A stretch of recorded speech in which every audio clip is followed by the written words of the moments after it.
మనం ప్రార్థన చేసుకుని వాక్య భాగంలోనికి ప్రవేశిద్దాం ప్రియులారా.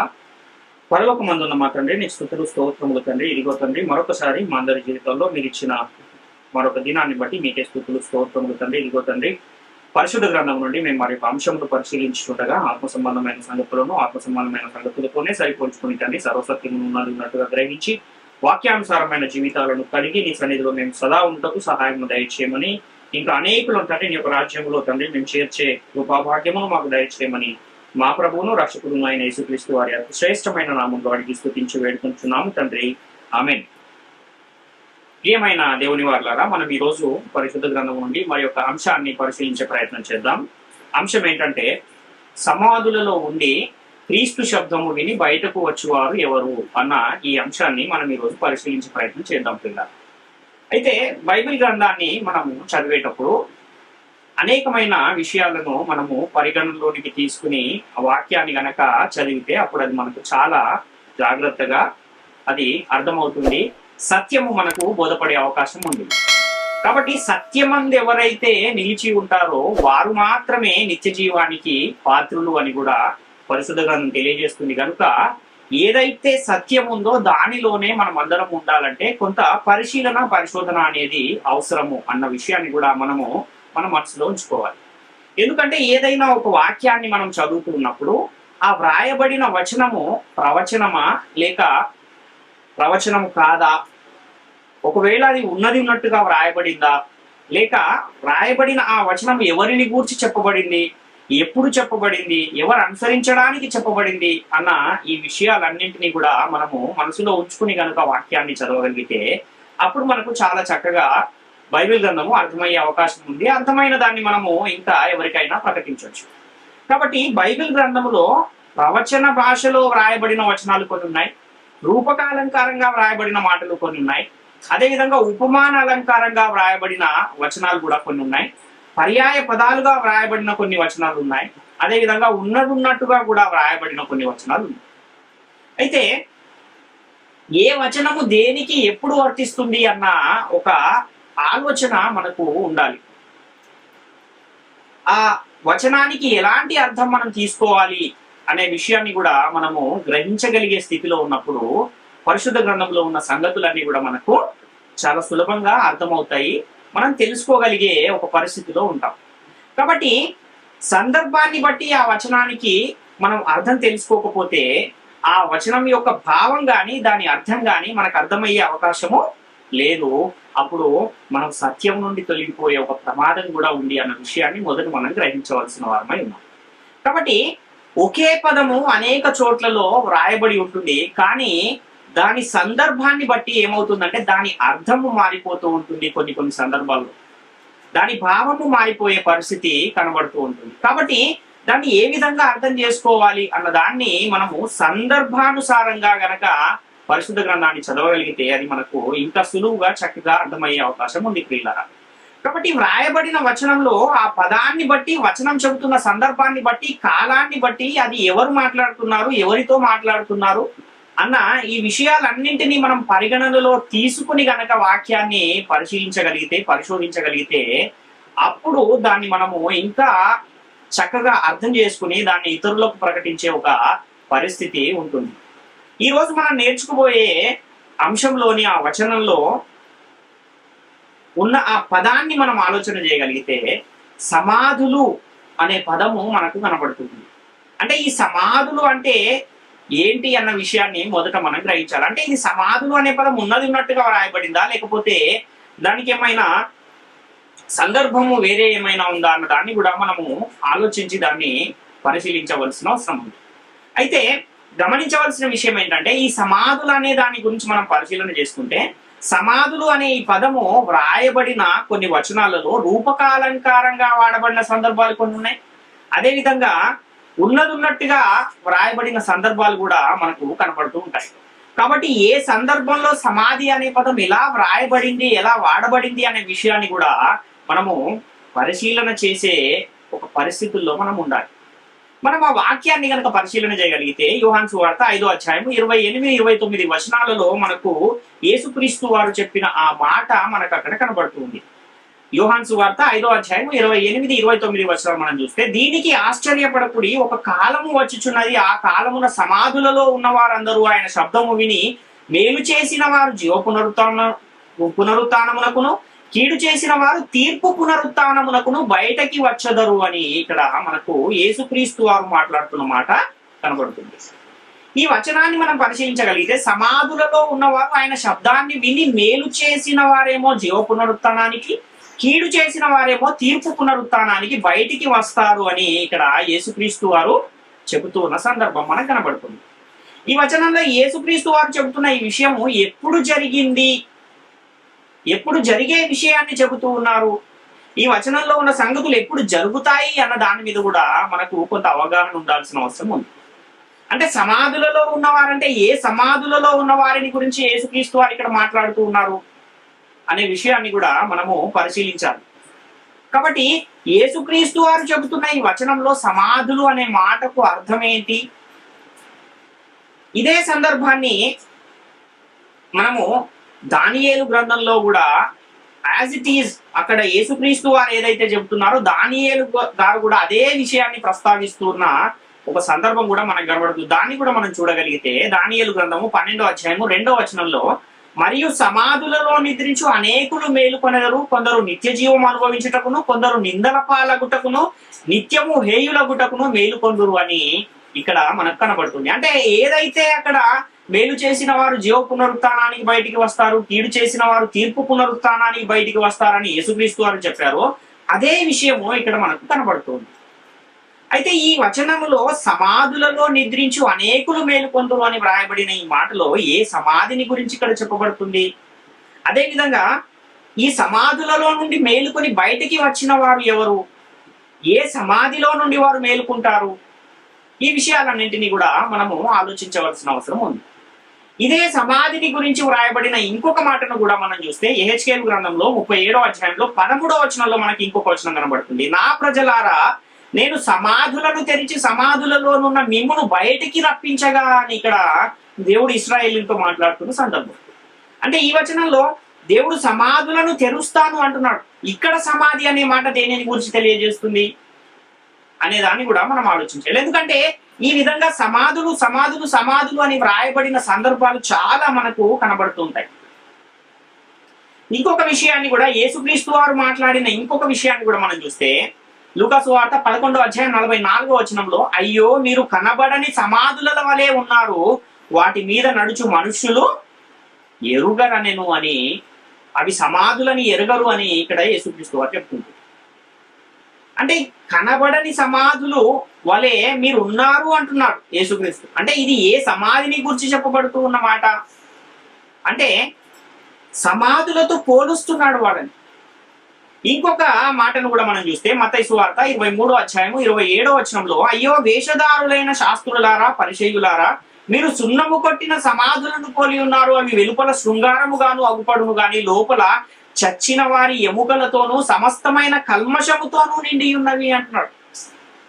ఇక్కడ మనకు ఇంకా కొంత ఇన్ఫర్మేషన్ బయటకు వచ్చింది. ఏంటంటే సమాధులలో ఏముంటాయని చెప్తున్నాడు అంటే సమస్త కల్మషముతో నిండి ఉంటాయంట, మరియు ఎముకలతో అది సమాధి నిండి ఉంటుంది అని ఇక్కడ మనకు చెబుతున్న సందర్భం. అంటే వేషధారులైన శాస్త్రులు పరిచయులతో యేసుక్రీస్తు వారు మీరు సున్నము కొట్టిన సమాధులను పోలి ఉన్నారు అని చెబుతున్నాడు. అదే విధంగా ఆ సమాధులు ఎలా ఉంటాయి? బయటనేమో శృంగారముగా కనబడతాయి కానీ లోపల మాత్రము సమస్తమైన కల్మషమును ఎముకలను ఉంటాయి అంటున్నాడు. అంటే వారు కూడా బయటికి మాత్రము నీతిమంతుల వలె భక్తిపరుల వలె కనబడతారు కానీ లోపల మాత్రము కల్మషముతో నిండిన వారుగా మీరు ఉన్నారని యేసుక్రీస్తు వారు వారిని సమాధులతో పోలుస్తున్న ఒక సందర్భాన్ని మనం ఇక్కడ చూస్తున్నాం. అంటే వాక్యాన్ని చదివేటప్పుడు పోల్చబడుతూ ఉన్న సందర్భమా లేకపోతే ఉన్నదున్నట్టుగానే అది వ్రాయబడిందా అన్న విషయాన్ని కూడా మనము ఆలోచన చేయగలిగితే అప్పుడు మనకు వాక్యం ఇంకా సులువుగా అర్థమయ్యే అవకాశం ఉంది. రోమపత్రిక 3వ అధ్యాయం 13వ వచనంలో కూడా అక్కడ వారి గొంతుక తెరిచిన సమాధి తమ నాలుకతో మోసము చేయుదురు, వారి పెదవుల కింద సర్ప విషం ఉన్నది అని ఇక్కడ పౌలు గారు రోమా సంఘానికి పత్రిక రాస్తూ చెప్తూ ఉన్నారు. అంటే వారి గొంతుక తెరిచిన సమాధి అంటున్నాడు. గొంతుకను సమాధితో పోలుస్తూ ఉన్న ఒక పరిస్థితి మనకి ఇక్కడ కనబడుతుంది.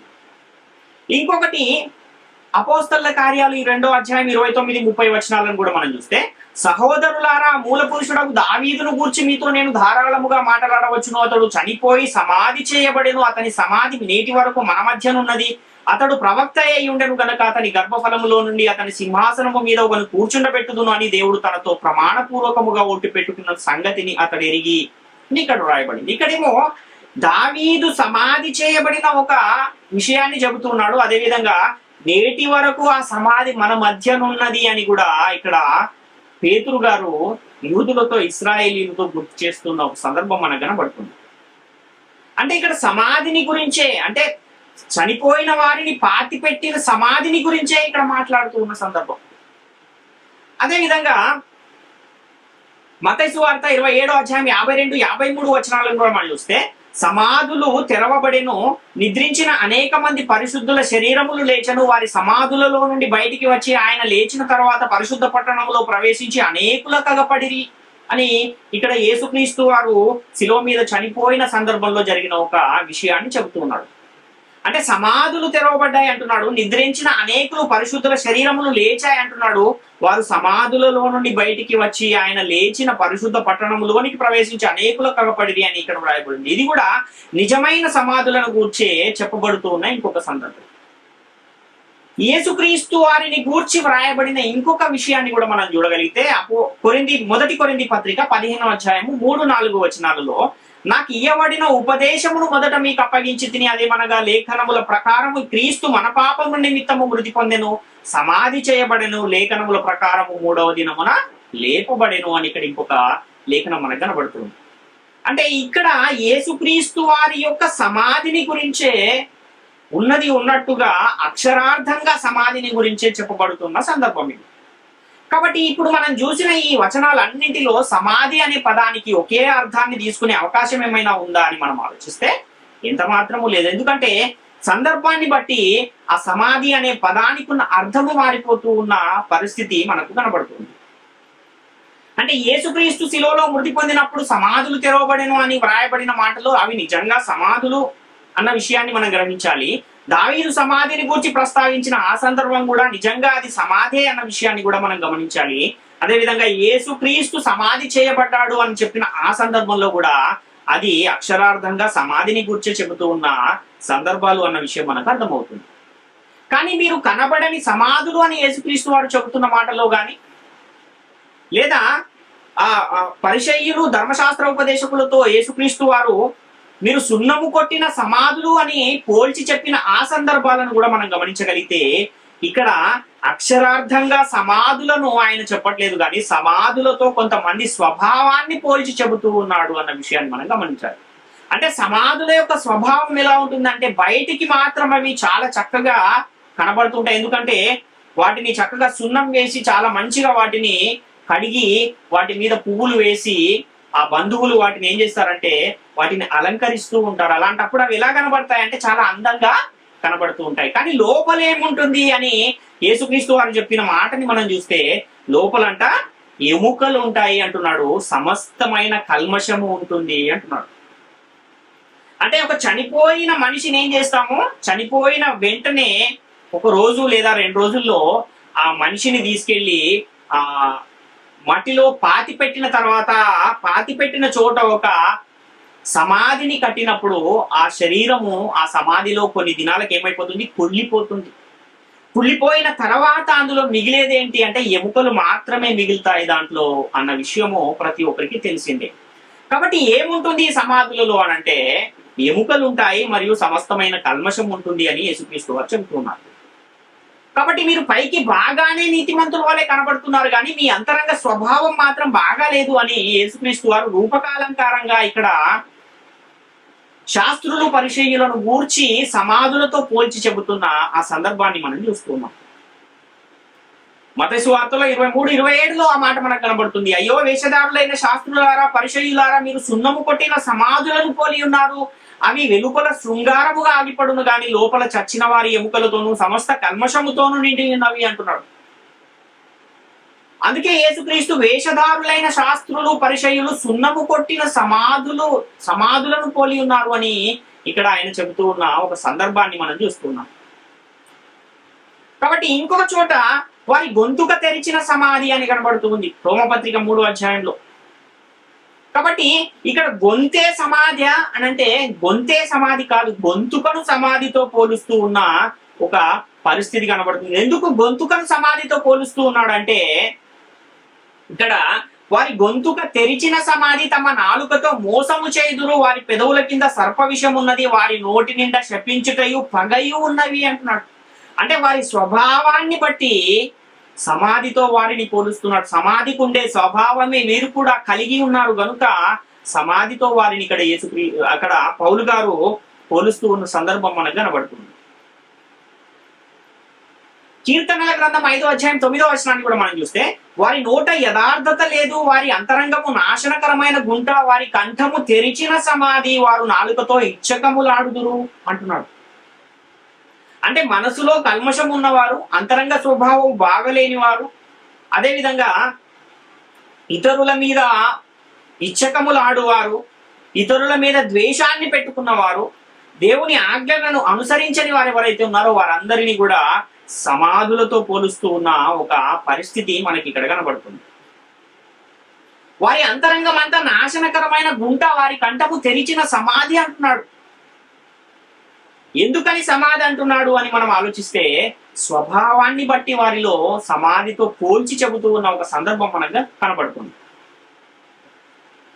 అంతేగాని సమాధి అన్న ప్రతి చోట సమాధిని యథాతథంగా అక్షరార్థంగా తీసుకునే అవకాశం ఏమైనా ఉందా అంటే ఎంత మాత్రము కూడా లేదు అన్న విషయాన్ని మనం ఇక్కడ గమనించవలసిన వారమై ఉన్నాం. ఇప్పుడు మనము అంశంలోనికి వెళ్ళగలిగితే, యోహాను సువార్త 5వ అధ్యాయం 28, 29 వచనాలలో, దీనికి ఆశ్చర్యపడకుడి, ఒక కాలము వచ్చుచున్నది, ఆ కాలమున సమాధులలో ఉన్న వారందరూ ఆయన శబ్దము విని మేలు చేసిన వారు జీవ పునరుత్థానమునకును, కీడు చేసిన వారు తీర్పు పునరుత్థానమునకును బయటకి వచ్చెదరు అంటున్నాడు. అంటే ఒక కాలము వస్తుంది అంటున్నాడు, సమాధులలో ఉన్న వారందరూ ఆయన శబ్దం విని మేలు చేయు వారందరూ జీవ పునరుత్థానానికి, కీడు చేసిన వారు తీర్పు పునరుత్థానానికి బయటికి వస్తారు అంటున్నాడు. అంటే ఈ రోజు మనం నేర్చుకునే అంశము, సమాధులలో ఉండి క్రీస్తు శబ్దము విని బయటకు వచ్చేవారు ఎవరు అన్న ఆ అంశానికి సంబంధించిన ఈ లేఖనాన్ని మనం ఇప్పుడు చూసాం. అయితే యేసుక్రీస్తు చెబుతున్న ఈ సందర్భంలో ఉన్న సమాధులు ఏ సమాధులలో ఉండి ఆయన శబ్దము విని బయటికి వచ్చారు వీరు? ఈ విషయాలను మనము ఆలోచన చేయాలి. ఈ సందర్భంలో ఉన్న సంగతులు నెరవేరాయా లేక భవిష్యత్తులో నెరవేరుతాయా అనే విషయాన్ని కూడా మనము ఆలోచించవలసిన అవసరం ఎంతైనా. అంటే మనం గమనించినట్లయితే ఒక కాలము వస్తుంది అంటున్నాడు, ఆ కాలములో సమాధులలో ఉన్న వారందరూ కూడా ఆయన శబ్దము వింటారు అంటున్నాడు. అంటే ఏ సమాధిని గురించి యేసుక్రీస్తు ప్రభుల వారు ఇక్కడ మాట్లాడుతూ ఉన్నారు, ఏ సమాధిలో ఉన్నవారు ఆయన శబ్దం విని బయటికి వస్తారు అని యేసుక్రీస్తు వారు చెప్తున్నారు అన్న విషయాన్ని మనము ఆలోచించవలసిన అవసరం ఉంది. యేసుక్రీస్తు వారు శిలువలో మృతి పొందిన పరిస్థితుల్లో అక్కడ సమాధులు తెరవబడినాయి అని కూడా వ్రాయబడిన సందర్భాన్ని మనము చూసాము. అదేమో నిజంగా సమాధిని గూర్చే చెబుతున్నాడు. కానీ యోహాను సువార్త 5వ అధ్యాయంలో 28, 29 వచనాలు కానివ్వండి, దానియేలు గ్రంథం 12వ అధ్యాయం 2వ వచనాలలో కానీ వ్రాయబడిన ఈ విషయాలను మనము ఆలోచిస్తే, అక్కడ వ్రాయబడిన సమాధులు మరియు సమాధులలో నిద్రించు అనేకులు ఇది నిజంగా సమాధి అని అక్షరార్థంగా తీసుకునే అవకాశం ఏమైనా ఉందా అంటే నిజంగా అక్షరార్థంగా తీసుకునే అవకాశం అక్కడ మనకు కనబడటం లేదు. ఈ లేఖనంలో ఉన్న సమాధిని మనం ఎలా అర్థం చేసుకోవాలి అన్న విషయాన్ని మనం ఈరోజు తెలుసుకునే ప్రయత్నం చేద్దాం.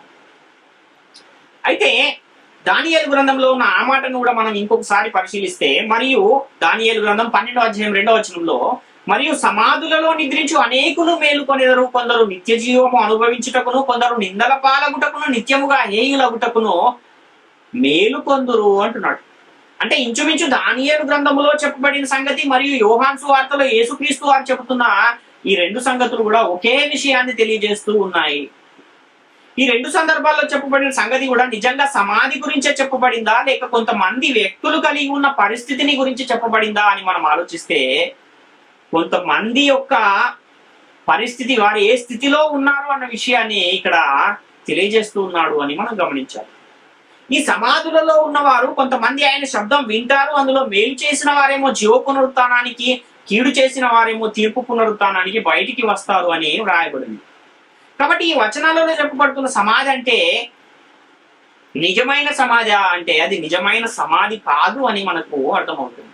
ఒకవేళ అది నిజంగానే సమాధి అయితే యేసుక్రీస్తు వారి శబ్దం విన్నవారు ఆ నిజమైన సమాధులలో నుండి లేచి బయటకు వస్తారా అంటే సమాధులలో ఎవరు ఉండరు అన్న విషయాన్ని కూడా మనం ఇంతకు ముందే చూసాం. అంటే కొంతమంది ఏమనుకుంటున్నారు అని అంటే నిజంగానే చనిపోయి సమాధులలో ఉన్న వారిని గురించే ఈ సందర్భం అనేది చెప్పబడింది. యేసుక్రీస్తు రెండవసారి వచ్చినప్పుడు ఆయన శబ్దము విన్న వారందరూ కూడా సమాధులు తెరవబడతాయి, సమాధులలో నుండి అనేకులు బయటికి వస్తారు అని భ్రమపడుతూ ఉన్నారు చాలా మంది. కానీ సమాధులలో ఏముంటుంది అంటే సమాధులలో చచ్చిన వారి ఎముకలను మరియు ఇంకేముంటాయి సమస్తమైన కల్మషమును ఉంటుంది అని యేసుక్రీస్తు వారు చెబుతున్నారు. మత్తయి సువార్త 23:27 అయ్యో వేషధారులైన శాస్త్రులారా పరిసయ్యులారా, మీరు సున్నము కొట్టిన సమాధులను పోలి ఉన్నారు. అవి వెలుపల శృంగారముగా అగిపడును గాని లోపల చచ్చిన వారి ఎముకలతోనూ సమస్తమైన కల్మషముతోనూ నిండి ఉన్నవి అంటున్నాడు. అంటే సమాధులలో మనుషులుండే అవకాశం ఏమైనా ఉందా అంటే ఎంత మాత్రము కూడా లేదు అని ఇక్కడ యేసుక్రీస్తు వారి మాటల్లో మనకు అర్థమవుతుంది. మరి ఏముంటుంది అంటే ఎముకలు ఉంటాయి మరియు సమస్తమైన కల్మషము ఉంటుంది. మొదట కొన్ని దినములు అందులో పాతి పెట్టిన మనిషి యొక్క శవము అందులో ఉంటుంది. కొన్ని రోజులకు ఆ శవం కూలిపోయి లోపల ఉన్న ఎముకల గూడు మాత్రమే మిగిలిపోతుంది అన్న విషయం ప్రతి ఒక్కరికి తెలిసిందే. కాబట్టి అంటే చచ్చిన వారు కూడా సమాధులలో ఉండరు అని మనకి ఇక్కడ చాలా స్పష్టంగా అర్థమవుతుంది. అయితే ఈ చచ్చిన వారి ఎముకలు సమాధులలో ఉంటాయి అన్న విషయాన్ని మనం గమనించాలి. యేసుక్రీస్తు వారు చెబుతున్న ఆ మాటను మనం ఆలోచిస్తే ఒక కాలం వస్తుంది అంటున్నాడు. ఆ కాలములో సమాధులలో ఉన్నవారు ఆయన శబ్దం విని బయటకు వస్తారు అని కూడా యేసుక్రీస్తు వారు చెబుతున్నారు. యేసుక్రీస్తు వారు చెబుతున్న ఈ మాటలో సమాధులలో కొంతమంది ఉంటారు అంటే అలా ఉన్నవారు వింటారు అని కూడా చెబుతున్నాను. అదే విధంగా ఆ సమాధి అనేది నిజమైన సమాధిని గూర్చి ఒకవేళ యేసుక్రీస్తు వారు చెబుతున్నారు అంటే అందులో ఎవరు ఉండరు కనుక అది నిజమైన సమాధి కాదు అన్న విషయం మనకు అర్థమవుతుంది. అయితే ఈ సమాధి అనేది దేని గురించి చెప్పబడింది అని విషయాన్ని కూడా మనం పరిశీలన చేసుకుంటే యేసుక్రీస్తు వారి లోకానికి వచ్చిన కాలంలో ఈ లోకంలో ఉన్న పరిస్థితిని మనం ఒకసారి గనక ఆలోచిస్తే ధర్మశాస్త్రాన్ని కలిగి ఉన్న ఇశ్రాయేలీయులు ధర్మశాస్త్రాన్ని అనుసరించలేకపోవటం మూలాన ధర్మశాస్త్రం వలన పాపం అనే చెరలో బంధించబడి ఉన్నారు. ఈ విషయము అందరికీ తెలిసింది. అలాగే ధర్మశాస్త్రము లేని అన్నజనులు కూడా ధర్మశాస్త్ర సంబంధమైన క్రియలు చేయనందున వారు కూడా పాపం అనే చెరలోనే బంధించబడి ఉన్నారు. అంటే యేసుక్రీస్తు లోకానికి వచ్చే సమయానికి ధర్మశాస్త్రం ఉన్నవారు ధర్మశాస్త్రము లేనివారు సమస్త జనులు కూడా పాపం అనే చెరలో బంధించబడి ఉన్నారు. అయితే వీరందరూ ఎలాంటి పరిస్థితుల్లో ఉన్నారు అని మనం పరిశీలన చేయగలిగితే జీవించుచున్నామన్న పేరు మాత్రం ఉన్నది కానీ వారు మృతులుగా ఉన్న పరిస్థితి మనకు కనబడుతుంది. అంటే మృతులు ఎక్కడ ఉంటారు, మృతులను ఎక్కడ పెడతాము అంటే సమాధులలోనే పెడతాము. కనుక ఆ విషయము మనకు అర్థమవ్వడానికి యేసుక్రీస్తు వారు రూపకాలంకారంగా సమాధులలో ఉన్నవారు ఆయన శబ్దము విని కీడు చేసిన వారేమో తీర్పు పునరుత్థానానికి, మేలు చేసిన వారేమో జీవ పునరుత్థానానికి బయటికి వస్తారు అన్న విషయాన్ని ఇక్కడ తెలియజేస్తూ ఉన్న పరిస్థితి మనకు కనబడుతుంది. అంటే అపరాధముల చేత పాపముల చేత చనిపోయి మృతులైపోయి సమాధిలో ఉన్న పరిస్థితి ఆ కాలంలో ఉన్న ప్రజలు కలిగి ఉన్నారు అని ఇక్కడ మనకు యేసుక్రీస్తు వారు తెలియజేస్తూ ఉన్నారు. జీవించుచున్నారు కానీ మృతులుగా ఉన్న ప్రజలందరూ యేసుక్రీస్తు వచ్చిన తర్వాత ఆయన ఏ సువార్తనైతే ప్రకటిస్తూ ఉన్నాడో, ఏ సువార్తనైతే శిష్యులకు అప్పగించాడో ప్రకటించమని, ఆ సువార్తను విన్న వారందరూ కూడా చనిపోయిన స్థితిలో నుండి మేలుకుని బయటికి వచ్చి వాడు జీవాన్ని పొందుకునే ఒక పరిస్థితి మనకి ఇక్కడ కనబడుతుంది. అలాంటి పరిస్థితుల్లో యేసుక్రీస్తు వారు ఏం చెబుతున్నారంటే మీరు సమాధులలో ఉన్నారు, ఒక కాలము రాబోతుంది, ఆ కాలములో సమాధులలో ఉన్నవారు శబ్దము వింటారు అంటే వాక్యాన్ని వింటారు అని చెప్తున్నారు. అంటే వాక్యం విన్నవారు ఏం చేస్తారు, మేలు చేసిన వారు అంటే సువార్తకు లోబడిన వారేమో జీవ పునరుత్థానానికి, కీడు చేసిన వారంటే లోబడని వారు, వాక్యానికి లోబడని వారేమో తీర్పు పునరుత్థానానికి బయటికి వస్తారు అని ఇక్కడ మనం అర్థం చేసుకోవాల్సిన అవసరం ఉంది. ఎప్పుడైతే వాక్యము ప్రకటించబడుతుందో, ప్రకటించబడినప్పుడు ఎవరైతే నమ్ముతూ ఉన్నారో ఈ నమ్మేవారు జీవ పునరుత్థానానికి బయటికి వస్తూ ఉన్నారు. నమ్మి బాప్తిస్మం ఎవరైతే తీసుకుంటారో వారు జీవ పునరుత్థానానికి బయటికి వచ్చేస్తారు. అలాంటి వారి మీద రెండవ మరణానికి అధికారము ఉండదు అని కూడా పరిశుద్ధ గ్రంథం తెలియజేస్తుంది. కాబట్టి ఎవరైతే నమ్మరో, విశ్వసించరో, వాక్యానికి లోబడరో, సువార్తకు లోబడరో వాళ్ళ పరిస్థితి ఏంటి అంటే వాళ్ళు తీర్పు పునరుత్థానానికి గురవుతారు, అగ్నిగుండములో పడవేయబడతారు, నిత్య జీవానికి అపాత్రులుగా మారిపోయే పరిస్థితి ఉంది అని పరిశుద్ధ గ్రంథం తెలియజేస్తుంది. అంటే బయటికి వస్తారంటే ఎవరైతే నమ్మి బాప్తిస్మాన్ని పొందుతున్నారో వారు నిత్య జీవం పొందుకుంటారు, ఎవరైతే నమ్మలేదో, లోబడలేదో వారు నిత్య నరకానికి వెళతారనే దాని గురించి చెప్పబడింది. కానీ సమాధి అంటే నిజంగానే సమాధి అని మాత్రం ఇక్కడ అర్థం కాదు అన్న విషయాన్ని మనం గమనించాలి.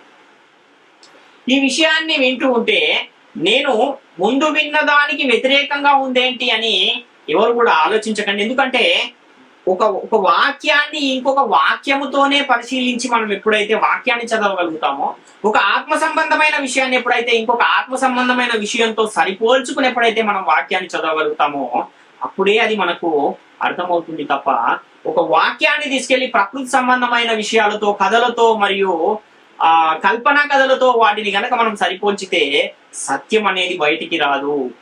అప్పుడు అది అర్థం కూడా కాదు. కనుక అర్థం కాని దానిని, సత్యం కాని దానిని ఒకవేళ ఎవరైతే అనుసరిస్తారో వాళ్ళు దేవుని కృపకు పాత్రులుగా ఉండరు అన్న విషయాన్ని ప్రతి ఒక్కరు కూడా గమనించాలి. కాబట్టి ఈ విషయం అంతా ఈ యొక్క అంశం మొత్తం విన్న తర్వాత మీరు ఒక నిర్ణయానికి వస్తే చాలా బాగుంటుంది అన్న విషయాన్ని మీరు గమనించాలి. కాబట్టి యోహాను సువార్తలో యేసుక్రీస్తు వారి మాటలు చెబుతున్న ఈ మాటలు కానీ, లేదా దానియేలు గ్రంథంలో చెప్పబడిన ఆ మాటలు కానీ ఎవరి గురించి వ్రాయబడినాయి అనే విషయాన్ని మనం పరిశీలన చేస్తే ఇవి అపరాధాల చేత, పాపాల చేత చనిపోయిన వారిని గురించి, జీవించుచున్నామన్న పేరు మాత్రం ఉన్నది కానీ మృతులైనటువంటి వారి గురించి వ్రాయబడుతున్న సంగతులు అన్న విషయాన్ని మనం గమనించాలి.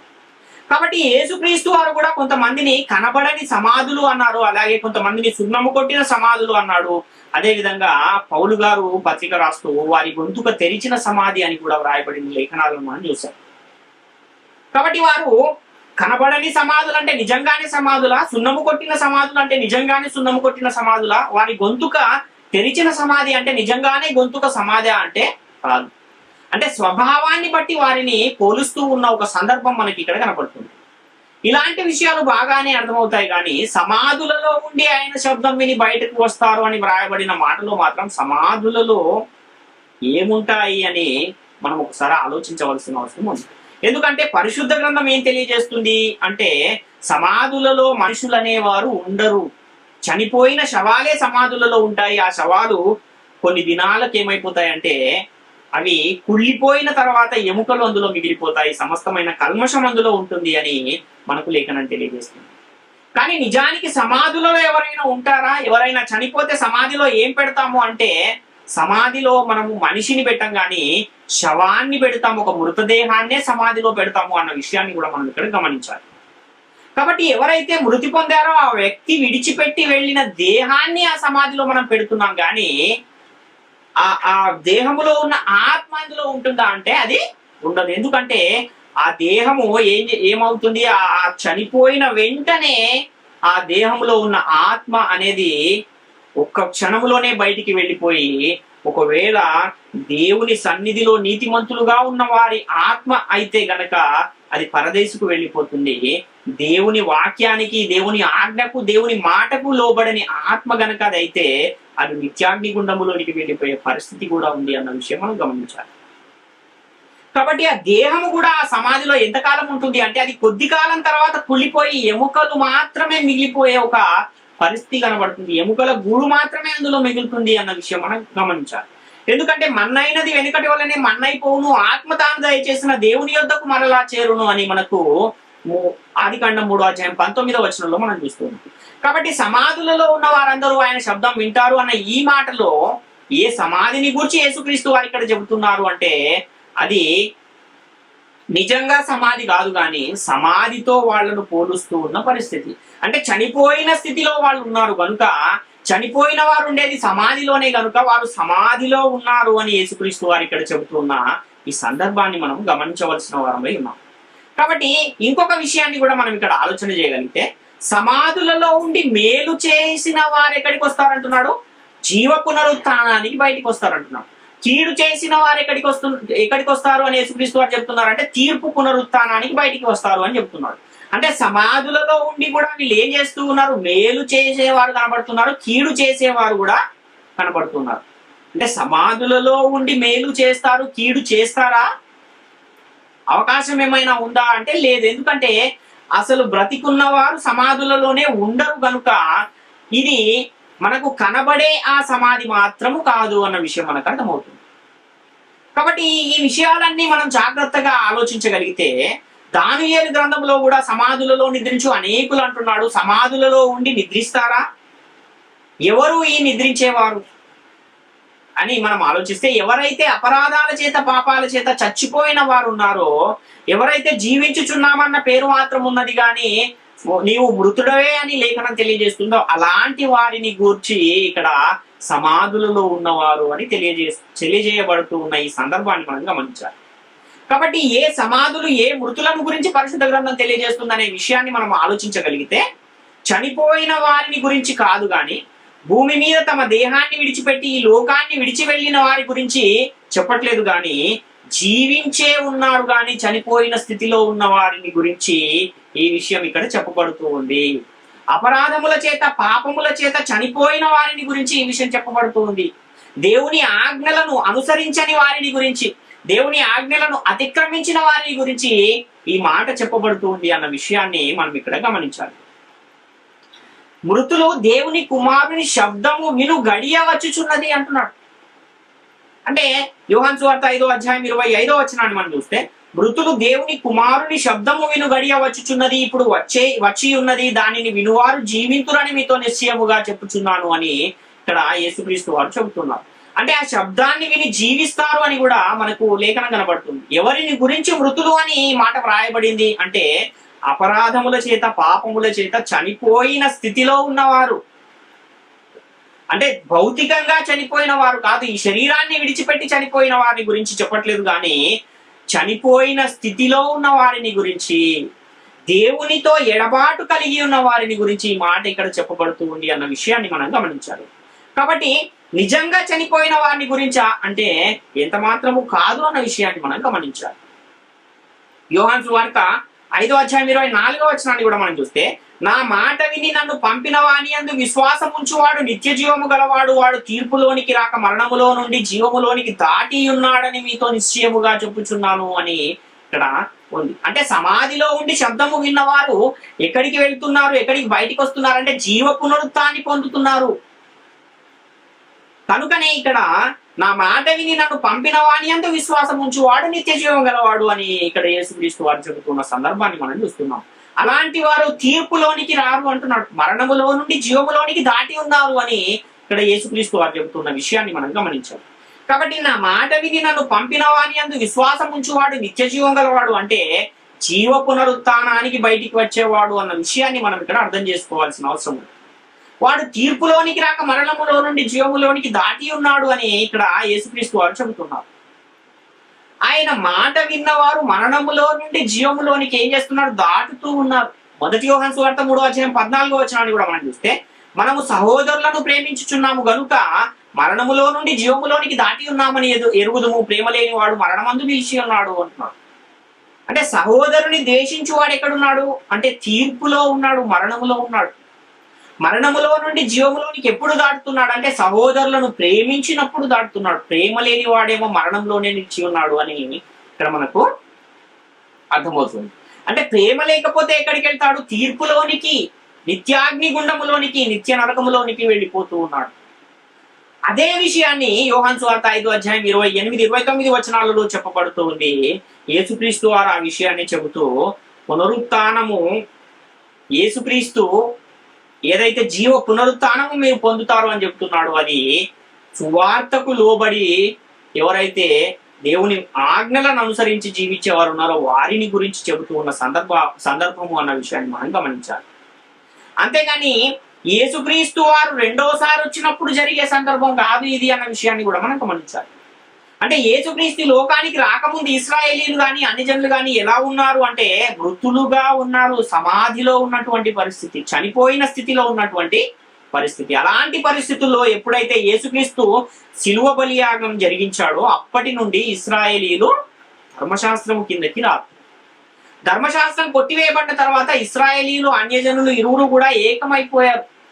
అంతకు ముందు ధర్మశాస్త్రము ఆ ఇద్దరి మధ్య అడ్డుగోడగా ఉండేది. ఎప్పుడైతే ధర్మశాస్త్రం అనేది కొట్టివేయబడిందో అప్పుడు ఈ రెండు జనాంగాలు కూడా ఏమైపోయారు అంటే ఏకమైపోయిన పరిస్థితి కనబడుతుంది. అలాంటి పరిస్థితుల్లో ఈ రెండు జనాంగాల ప్రజలు కూడా సమాధులలో ఉన్నవారుగా ఉన్నారు, మరణంలో ఉన్నవారుగా ఉన్నారు, మృతులుగా ఉన్నవారుగా ఉన్నారు. అంటే శరీరములో భౌతికంగా బ్రతికే ఉన్నారు కానీ ఆత్మీయంగా చనిపోయిన స్థితిలో వీరందరూ కూడా ఉన్నారు అని ఇక్కడ యేసుక్రీస్తు వారు చెబుతున్నారు. ఇలాంటి పరిస్థితుల్లో ఉన్న వీరిని గురించి యేసుక్రీస్తు వారు చెబుతున్న మాట ఏంటి అంటే వీళ్ళందరూ ఎక్కడున్నారంటే సమాధులలో ఉన్నారు, సమాధులలో ఉండి ఆయన శబ్దము వింటారు అనేసి ఇక్కడ యేసుక్రీస్తు వారు చెబుతున్నారు. అదేవిధంగా యోహాను సువార్త 5:24లో చెప్పినట్టుగా నా మాట విని నన్ను పంపిన వాని యందు విశ్వాసం ఉంచి ప్రతి వాడు నిత్య జీవం గలవాడు, వాడు తీర్పులోనికి రాక మరణములో నుండి జీవములోనికి దాటి ఉన్నాడు అని చెప్తున్నారు. అంటే ఎక్కడున్నారు వీళ్ళంతా? మరణములో ఉన్నారు, తీర్పులో ఉన్నారు. యేసుక్రీస్తు మాటకు లోబడితే, యేసుక్రీస్తు నందు విశ్వాసం ఉంచితే మరణములో నుండి జీవములోనికి దాటేస్తున్నారు. అంటే దీని అర్థం ఏంటి అని మనం ఆలోచించగలిగితే జీవ పునరుత్థానానికి బయటికి వచ్చేవాళ్ళు వీళ్ళే అన్న విషయాన్ని మనం ఇక్కడ గమనించవలసిన వారు. కాబట్టి సహోదరుని ప్రేమించువాడు జీవములోనికి వచ్చేస్తూ ఉన్న పరిస్థితి, నిత్య జీవానికి వారసుడు అవుతూ ఉన్న పరిస్థితి మనకి ఇక్కడ కనబడుతూ ఉంది. కాబట్టి యేసుక్రీస్తు చెప్పిన మాట అపరాధాల చేత పాపాల చేత చనిపోయిన వారిని గురించి చెబుతున్నాడు కానీ నిజంగా చనిపోయి సమాధిలో ఉన్న ఎముకలను గురించి మాత్రం చెప్పట్లేదు అన్న విషయాన్ని గమనించాలి. అలాంటి వారిని గురించి యేసుక్రీస్తు ఒకడు నా మాట విని నన్ను పంపిన వాని యందు విశ్వాసం ఉంచువాడు నిత్య జీవం గలవాడు, వాడు తీర్పులోనికి రాక మరణములో నుండి జీవములోనికి దాటి ఉన్నాడు అన్న విషయాన్ని చెబుతున్న పరిస్థితిని మనం చూస్తున్నాం. యోహాను సువార్త 8:51 చూస్తే ఒకడు నా మాట గైకొనిన ఎడల వాడు ఎన్నడూను మరణము పొందడని మీతో నిశ్చయముగా చెప్పుచున్నాను అంటున్నాడు. అంటే ఒక మాట ఏదైతే యేసుక్రీస్తు వారు చెప్పారో ఆయన మాటను ఎవరైనా గైకొంటే వాడన్నడు కూడా మరణము పొందడు అంటున్నాడు. అంటే ఇక్కడ ఏ మరణాన్ని గురించి యేసుక్రీస్తు వారు చెబుతున్నారు అంటే అది ఆత్మ సంబంధమైన మరణాన్ని గురించి చెబుతూ ఉన్నాడు తప్ప శరీర సంబంధమైన మరణాన్ని గురించి కాదు అన్న విషయాన్ని గమనించాలి. ఆయన మాట గైకొంటే ఎన్నటికీ చనిపోమా అంటే ఎందుకు చనిపోము? శరీరాన్ని విడిచిపెట్టి ప్రతి ఒక్కరు కూడా వెళ్ళిపోవాల్సిందే. ఈ శరీరానికి దేవుడు తీర్పు తీర్చేశాడు, దీనికి కొంత కాలం నియమించబడింది. ఆ నియమించబడిన కాలం అయిపోయిన తర్వాత ఈ శరీరాన్ని విడిచిపెట్టి ప్రతి ఒక్కరు కూడా వెళ్ళిపోవాల్సిందే. కానీ ఇక్కడ చెబుతున్న ఈ మరణము దేనిని గురించి? వాడు ఎన్నటికీ చనిపోడు అనంటే ఇది ఆత్మ సంబంధమైన మరణాన్ని గురించి, రెండవ మరణాన్ని గురించి చెప్పబడుతున్న మాట అన్న విషయాన్ని మనం ఇక్కడ గమనించాలి. ఆదాము పండు తిన్న సందర్భాన్ని కూడా మనం ఒకసారి ఆలోచిస్తే ఈ పండు తిను దినమున నేను నిశ్చయముగా చనిపోదు అన్న మాటను మనం చూసినట్లయితే ఆ పండు తిన్న తర్వాత ఆదాము గారు ఎన్ని దినాలు భూమి మీద బ్రతికారు అనంటే ఆయన బ్రతికిన దినములన్నీ 930 సంవత్సరములు అంటున్నారు. అంటే అక్కడ కూడా ఏ మరణాన్ని గురించి అది చెప్పబడింది అంటే ఆత్మ సంబంధమైన మరణాన్ని గురించి, దేవునితో ఎడబాటు కలిగిన ఆ విషయాన్ని గురించి చెబుతున్నాడు తప్ప అక్కడ శరీర మరణాన్ని గురించి కాదు అన్న విషయాన్ని గమనించాలి. కాబట్టి మరణం అనేది అందరికీ సంప్రాప్తం అయ్యింది. అది ఒక మనుషుని ద్వారా ఈ లోకంలోనికి వచ్చింది. ఆ వచ్చిన మరణము ఎలాంటి మరణం అంటే అది ఆత్మ సంబంధమైన మరణము అన్న విషయాన్ని మనం గమనించాలి. ఒక మనుషుని ద్వారా మరణమును, పాపము ద్వారా మరణమును ఈ లోకములోనికి ఎలాగూ ప్రవేశించనో అలాగుననే మనుషులందరూ పాపము చేసినందున మరణం అందరికీ సంప్రాప్తమాయను అని కూడా రోమపత్రిక 5:12 మనకు కనబడుతుంది. కాబట్టి ఈ వాక్య భావాన్ని మనం ఆలోచిస్తే పాపము ఎలాగూ ప్రవేశించింది అంటే ఆదాము గారు ఆజ్ఞను అతిక్రమించడం ద్వారా ఈ లోకంలోనికి పాపం అనేది వచ్చింది. పాపము ద్వారా ఏమొచ్చింది? మరణం వచ్చింది. అదే విధంగా మనుషులందరూ కూడా పాపము చేసినందున అంటే ఆజ్ఞను అతిక్రమించినందున మనుషులందరికీ పాపం అనేది సంప్రాప్తమైంది తప్ప ఆదాము చేసిన పాపమే వంశపారంపర్యంగా ప్రతి ఒక్కరికి కూడా రాలేదు అన్న విషయాన్ని కూడా ప్రతి ఒక్కరు గమనించవలసిన అవసరం ఉంది.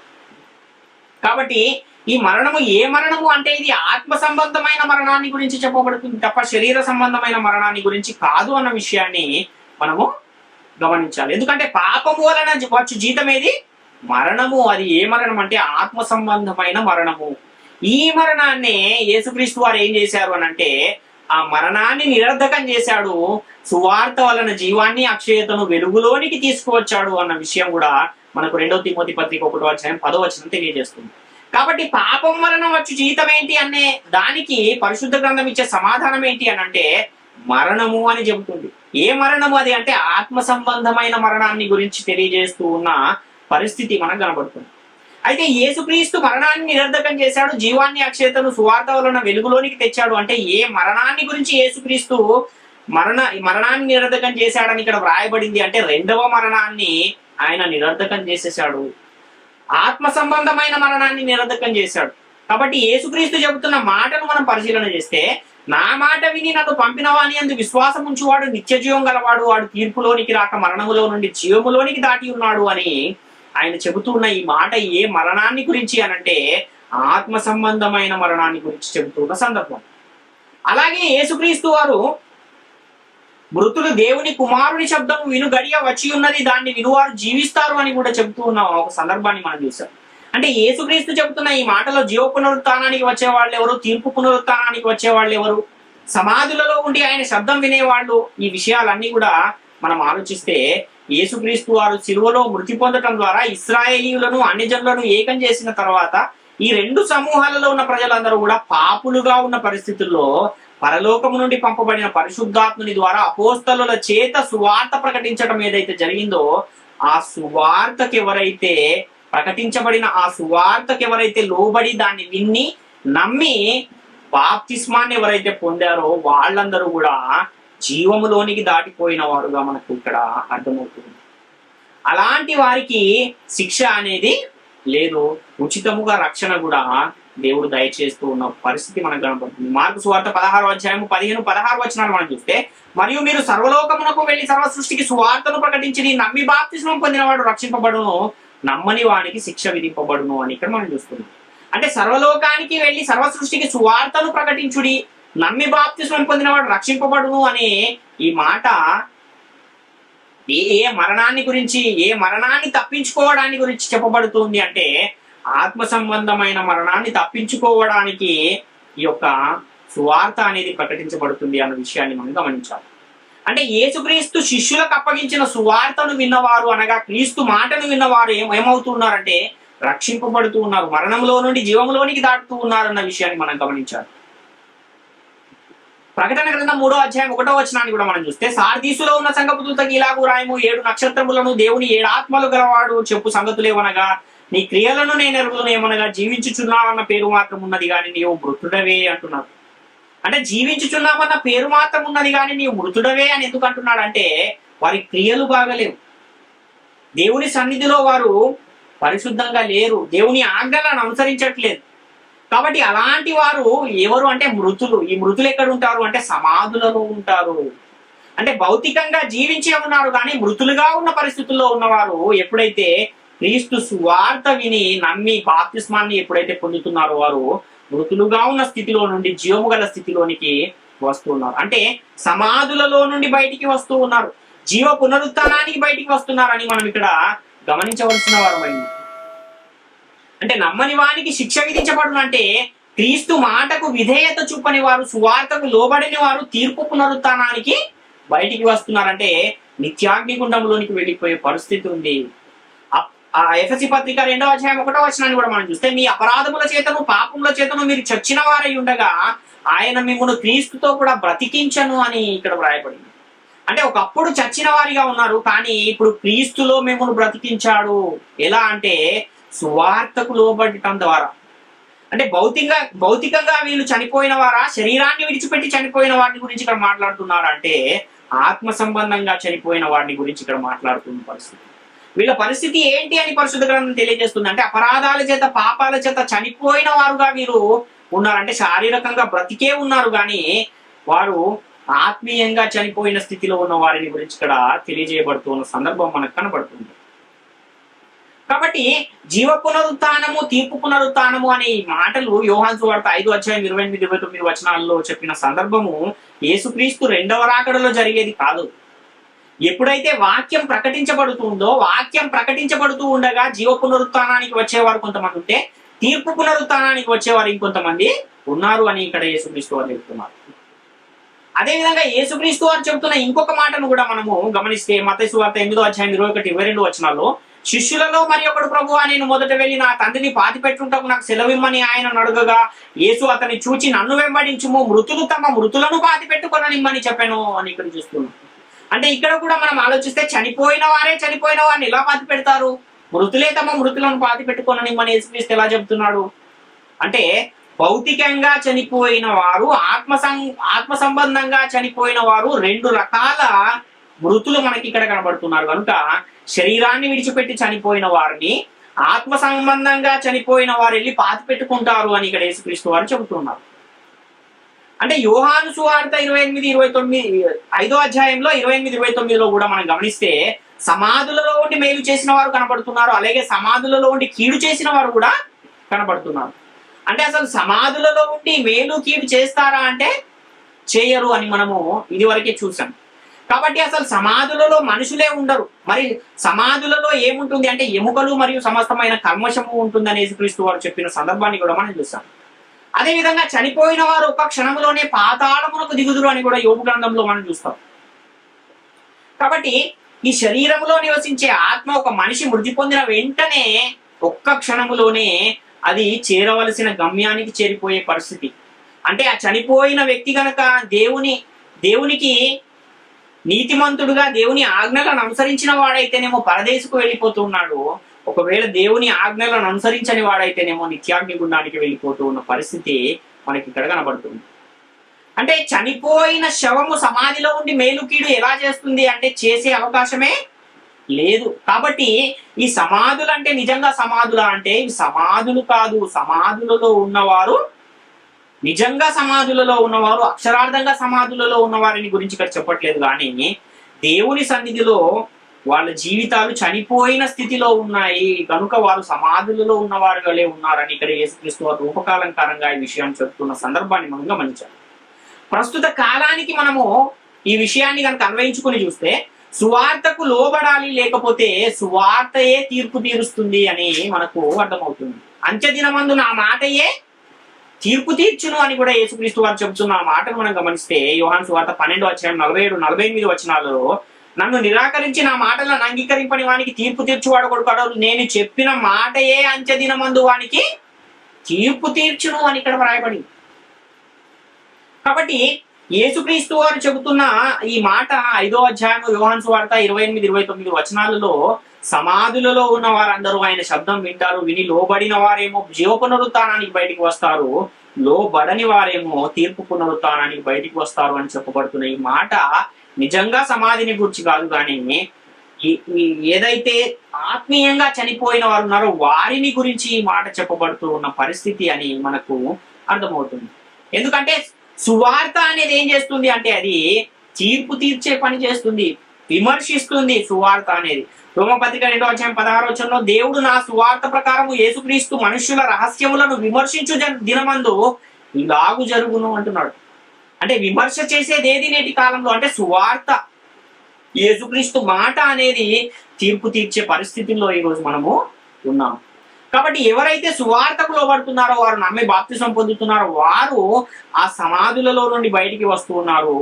అలా బయటికి వచ్చిన వారు జీవ పునరుత్థానాన్ని పొందుకుంటున్నారు అనే విషయాన్ని మనం ఇక్కడ చూస్తున్నాం.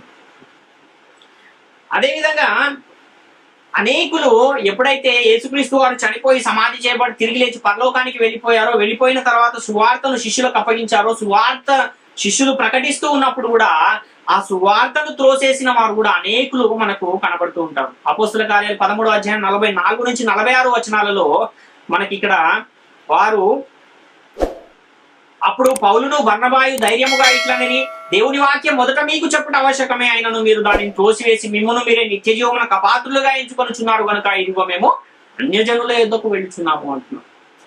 అంటే వీళ్ళు ఎలాంటి వారంటే వీళ్ళు కూడా ఆత్మీయంగా చనిపోయిన స్థితిలోనే ఉన్నారు అన్న విషయాన్ని మనం ఇక్కడ గమనించాలి.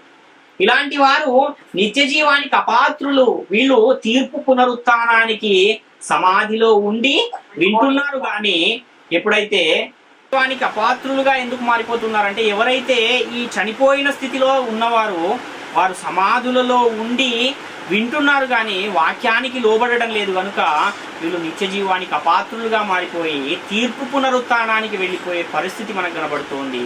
అదేవిధంగా నిత్యాగ్ని గుండానికి వెళ్ళిపోయే పరిస్థితి మనకి ఇక్కడ కనబడుతుంది అని ఇక్కడ పౌలు గారు చెబుతున్న పరిస్థితిని మనం చూస్తున్నాం.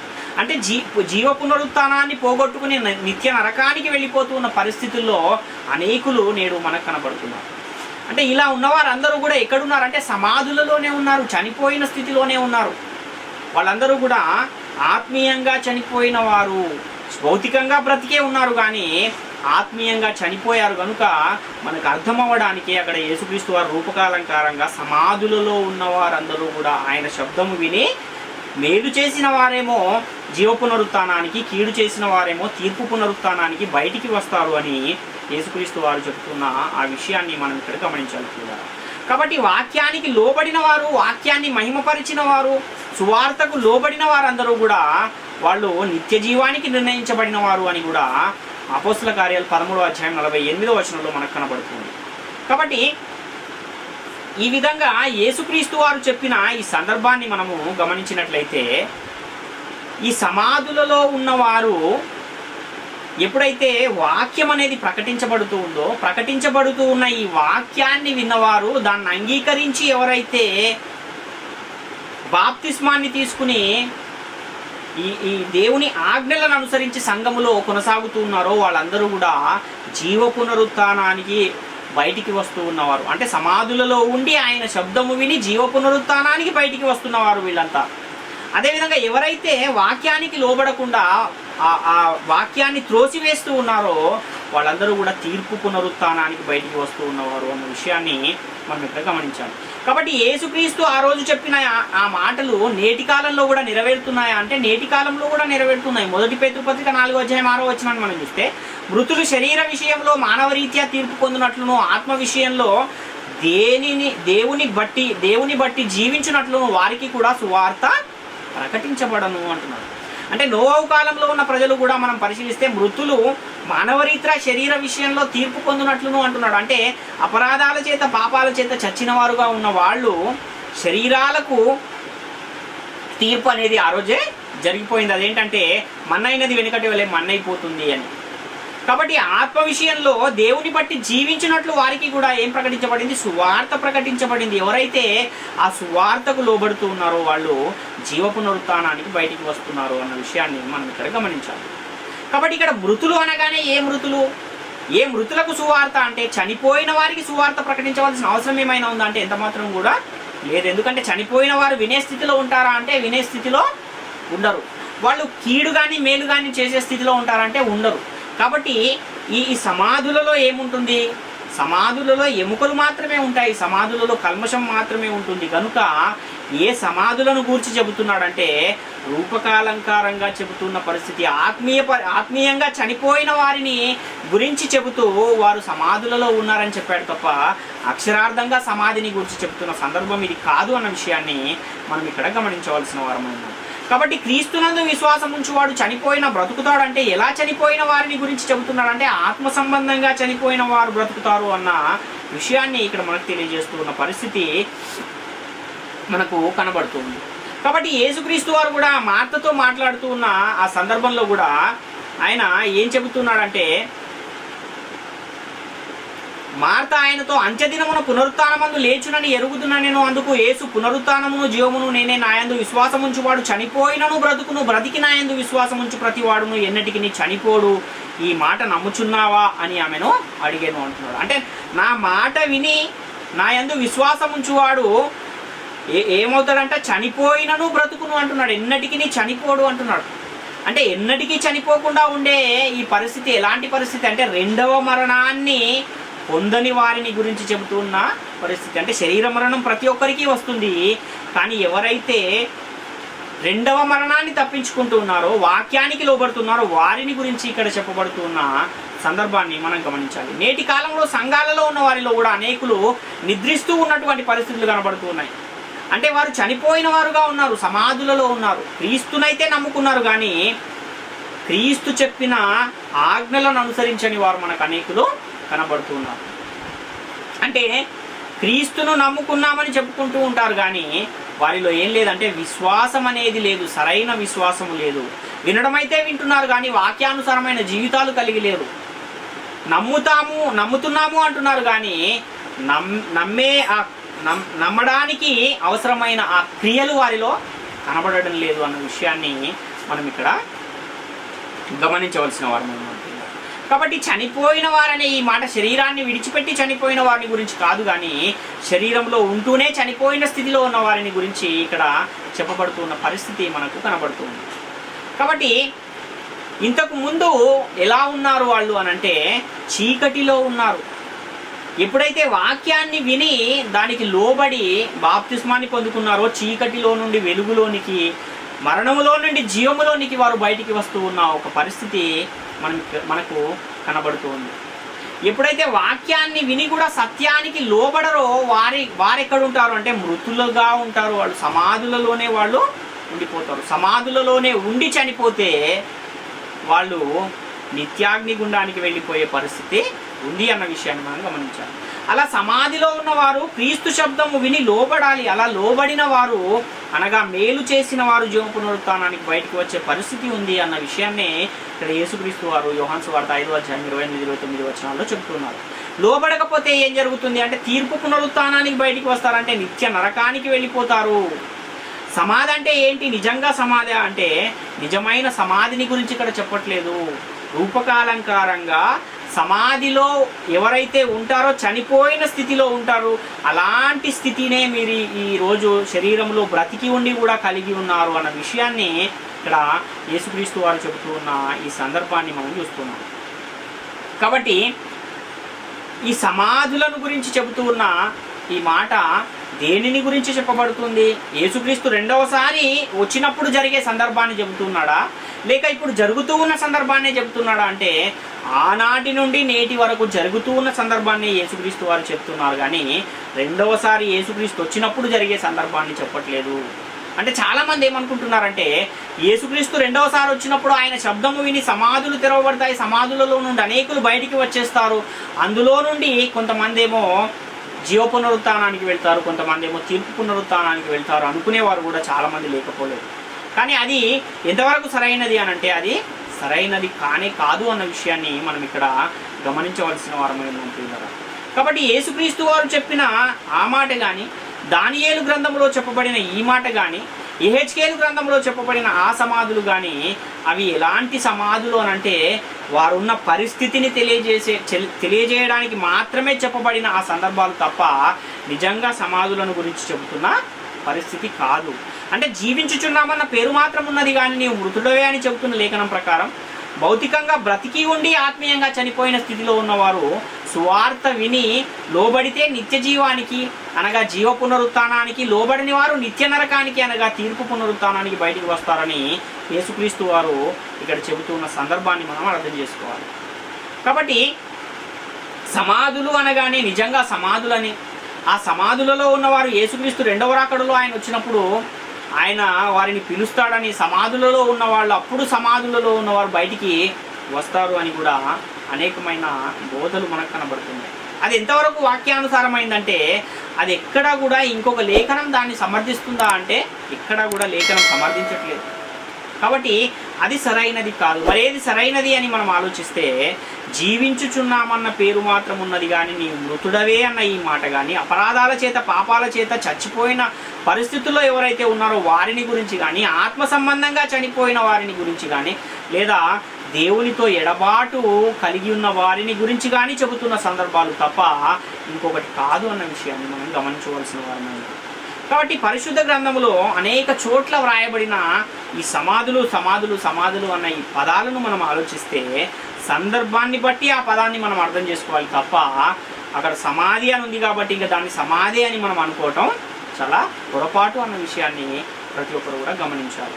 కాబట్టి ఇక్కడ యేసుక్రీస్తు వారు చెబుతున్న ఈ యోహాను సువార్త 5:28-29 ఏదైతే సమాధులలో ఉండి ఆయన శబ్దము విని మేలు చేసిన వారు జీవ పునరుత్థానానికి, కీడు చేసిన వారు తీర్పు పునరుత్థానానికి బయటకు వస్తారు అని చెప్పబడుతున్న ఈ మాట దేనిని గురించి చెప్పబడుతుంది అంటే ఆత్మ సంబంధంగా చనిపోయిన స్థితిలో ఉన్నవారు వాక్యానికి లోబడిన వారేమో జీవ పునరుత్థానానికి బయటికి వస్తూ ఉన్నారు, వాక్యానికి లోబడని వారేమో తీర్పు పునరుత్థానానికి బయటికి వస్తూ ఉన్నారు అన్న విషయాన్ని తెలియజేస్తున్నాడు అనే విషయాన్ని మనము గమనించాలి, గ్రహించాలి. కాబట్టి ప్రాముఖ్యమైన ఈ విషయాలన్నీ కూడా ప్రతి ఒక్కరు గమనించి గ్రహించి దేవుని కృపకు పాత్రులుగా ఉండాలని మిమ్మల్ని అందరినీ వేడుకొనొచ్చు. నా మాటలు ముగిస్తున్నాను. అందరికీ వందనాలు.